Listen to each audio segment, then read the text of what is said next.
প্রায় 7 জন উপদেষ্টা আজকের মিটিংয়ে ছিলেন। 7 জন উপদেষ্টা বলেছেন, অনুরোধ করেছেন যে আমরা যেন শান্ত থাকি। আমরা তো শান্ত, তাবলিগ তো কাজই শান্তির কাজ। আমি একটু বলি, হ্যাঁ, আপনারা কে তাবলিগের হক পথে, কে বেহক পথে, এটা বোঝার জন্য এতটুকু যথেষ্ট। আমরা তো কারোর প্রতি হামলাও করিনি, কাউকে খুনও করিনি। যারা 2 বার মানুষ খুন করে, তাও ঠান্ডা মাথায়, এরা আবার কিসের তাবলিগের কথা বলে? এগুলো পরিকল্পনারই অংশ। আমরা মনে করছি এটার পিছনে বড় কোনো ষড়যন্ত্র আছে এবং বাংলাদেশকে একটা অশান্তি করা এই মুহূর্তে, যাতে সরকার বেকায়দায় পড়ে, রাষ্ট্র বেকায়দায় পড়ে। কারণ আমরা এই যারা এই কাজগুলো করেছে, আমরা গত ফেসিবাদের আমলে দেখেছি, তারা আমাদেরকে বলতো আমরা পাকিস্তানি, তারা আমাদেরকে বলতো আমরা হেফাজতি, তারা আমাদেরকে বলতো সরকার বিরোধী, এগুলা বলে কিন্তু তারা আওয়ামী লীগের কি সুবিধা নিয়েছে।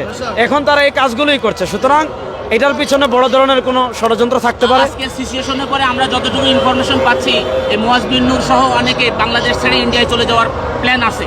তো এক্ষেত্রে আপনাদের চাওয়াটা কি স্বরাষ্ট্র মন্ত্রণালয়? না, আমাদের তো চাওয়া, আমি বললামই যে তারা যেহেতু সরাসরি পালিয়ে যাওয়ার সরাসরি মানে উস্কানিদাতা, এবং তাদের বক্তব্য তারা 2 দিন আগে ব্রিফ করেছে, স্ট্যাটাস দিয়েছে, সাংবাদিকদের মিডিয়া জানিয়েছে যে তারা দেখে ছাড়বে, কেমন হবে।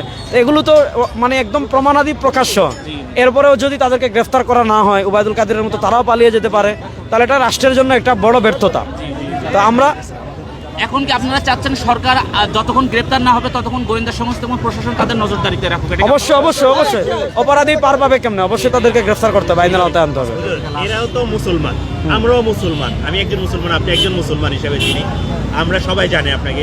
এই যে মুসলমানের উপরে একদম ইসলাম প্রচার করে, আমি বলি ইসলামে এক দল আছে, এই দলের নাম হলো খারিজিরা। এরাও নামাজ পড়তো, এরাও কোরআন পড়তো, এরা সব কিছু করতো, কিন্তু তারা দেখেন খারিজি যারা, এদের প্রমাণ হইলো এরা মুসলমানদেরকে হত্যা করে। তো এই যারা এগুলা করছে, তারা যদিও মুসলমান, কিন্তু তাদের ওই কার্যক্রমই খারিজি। যারা সাহাবা একরামকে হত্যা করছিল, সাহাবা একরাম ছিলেন সরাসরি নবীর সান্নিধ্যপ্রাপ্ত। তো খারিজিরা সাহাবা একরামকে হত্যা করছে। এই যুগে রাসূলুল্লাহ ইসলামের ওয়ারিস হলেন আলেমরা। তো ওই আলেমদেরকে যারা ঠান্ডা মাথায় পরিকল্পিতভাবে রাত্রে হত্যা করতে পারে, তারা তো ওই খারিজিদের উত্তরসূরি।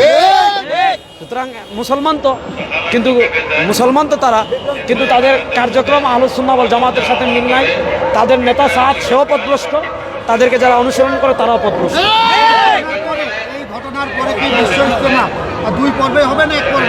এখন তো দুই পর্বে ইজতেমা হওয়ার কোনো প্রশ্নই নাই। এখন ইজতেমা হবে একটা, দ্বিতীয় পর্ব টলবার কিছু নাই। ইজতেমা হবে একটা, কাকরাইলো আমাদের, আর কাউকে জায়গা দেওয়া হবে না। এখানে আমরা যতটুকু জানতেছি যে বাংলাদেশের এই সিচুয়েশনে বাংলাদেশ সমস্ত ইসলামী রাজনৈতিক দল, কিছুক্ষণ আগে চরমোনাই পীর সাহেব এসেছিলেন, জমিয়ত উলামা আমি প্রশ্ন বুঝেছি। শুনেন, তাবলিগ হলো আমাদের কাজ। তাবলিগ যিনি সৃষ্টি করেছেন হযরত জিলিয়াস সাহেব, তিনি দারুল উলুম দেওবন্দের প্রথম ছাত্র যিনি ছিলেন, হযরত শাইখুল ইসলাম মাহমুদ সাহেব দেওবন্দি রাহিমাহুল্লাহ, তার ছাত্র।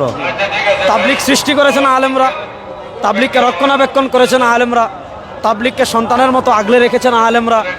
তারপর হলো তাবলিগের উপর যত আপত্তি, সেগুলোর জবাব দিয়েছেন আলেমরা। সুতরাং তাবলিগের সংকটে আমাদের রাজনৈতিক প্ল্যাটফর্ম ভিন্ন হতে পারে, এটা স্বাভাবিক, রাজনৈতিক প্ল্যাটফর্ম ভিন্ন হবে।